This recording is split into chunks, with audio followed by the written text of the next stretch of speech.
A team of Japanese workers continue their efforts to avert a nuclear catastrophe. They are battling to contain the damage of the troubled plant, which a UN watchdog has labelled very serious. Meanwhile, the human toll of this tragedy continues to climb. Relatives are still searching for their loved ones amidst all the rubble.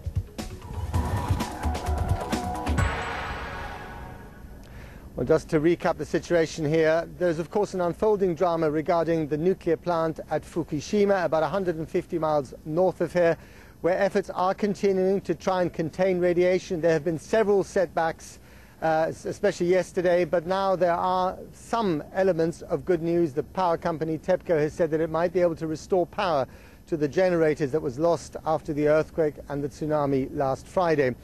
Meanwhile, the official toll continues to climb. 4,500 people declared dead, another 8,000 missing, many would say presumed dead, and about 500,000 Japanese have lost their homes in this appalling catastrophe that is unfolded on so many different levels. And despite the grief and the chaos that is visible in the north of the country here, it is astonishing to see here in the capital, Tokyo, that people are continuing with quite remarkable stoicism.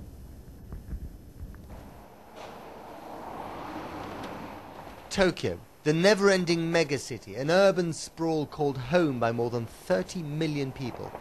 These cement canyons were shaken by an earthquake less than a week ago.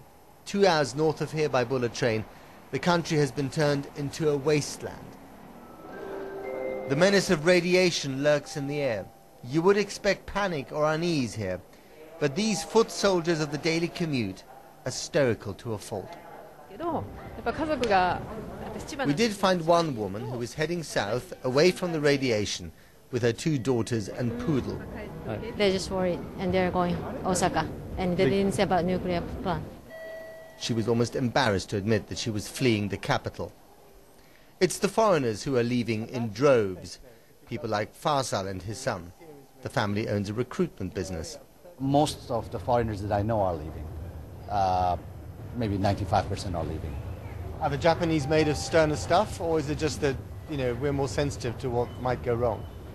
No, I think they want to, they're grabbing still, they have their hopes. They want to stay and take care of the things, take care of the country, and this is their culture. They don't panic like maybe other cultures. So they stay and they want to take care of the things.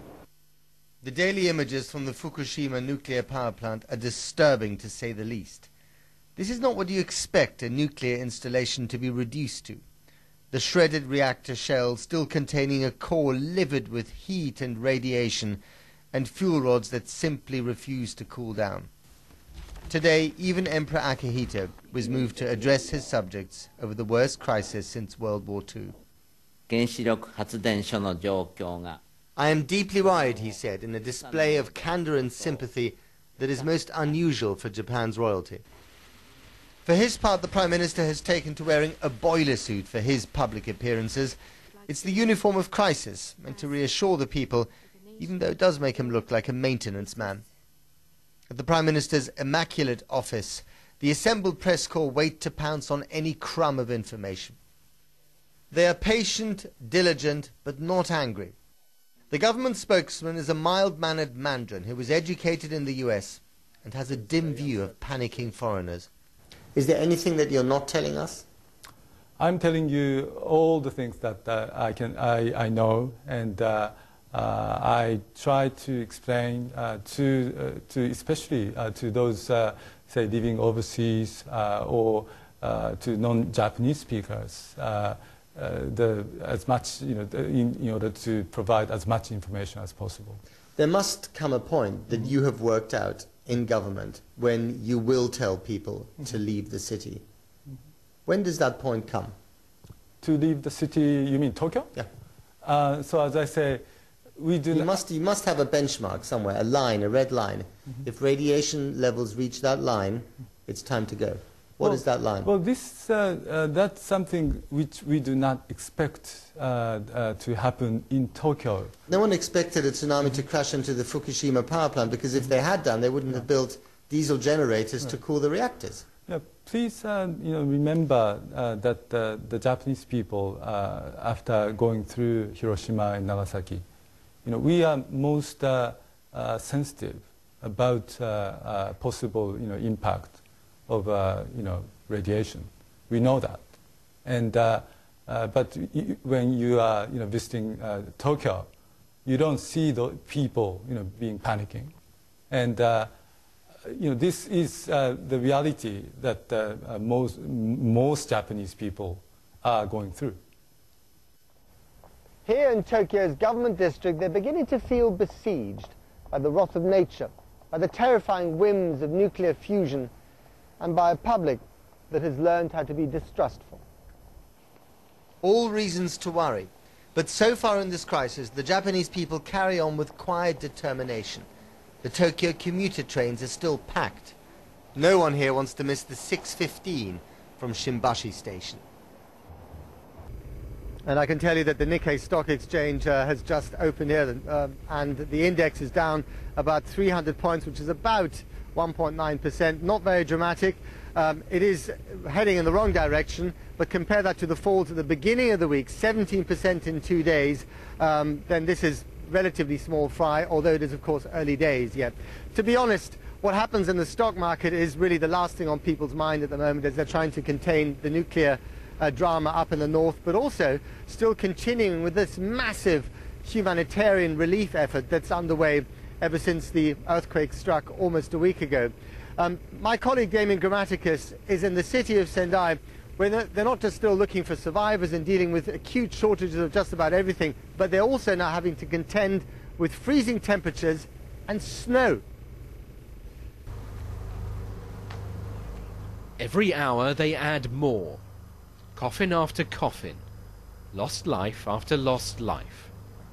Brought to a bowling alley that now functions as a makeshift mortuary. The terrible reckoning of this disaster tallied in lists that the living scan with dread. Tetsuya Suzuki came here today, searching among the names for his wife Izumi. People who went missing and were found dead, their bodies are here. I've come to see if she's one of them or not. What he knows is that Izumi was at home and, as the tsunami approached, leapt in the car to escape with the couple's 2 children. This is as far as Izumi Suzuki got. She jumped out of her car in front of a cousin's house here. They could see the tsunami coming in, sweeping over from the sea up this road, and she ran across here, trying to reach another cousin's house because it's built of steel. She had her children in her arms. When she got here, she got as far as the step. She handed them up to relatives. The children were taken inside. They were safe, but she was swept away down the road and carried away by the water. The house the children found refuge in is one of the few things left standing here. But Tatsuya is convinced his wife survived this, somewhere. These ones. Her name wasn't on the lists of the dead, so now he's trying the lists of the living, those who made it to the shelters. But there's no Izumi Suzuki here either. I've been coming here every day since the earthquake. Until now, I have no information about my wife. And there's scant idea too of the true toll. How many thousands were swept away like Izumi? Today, snow started falling, making the job of finding them even harder.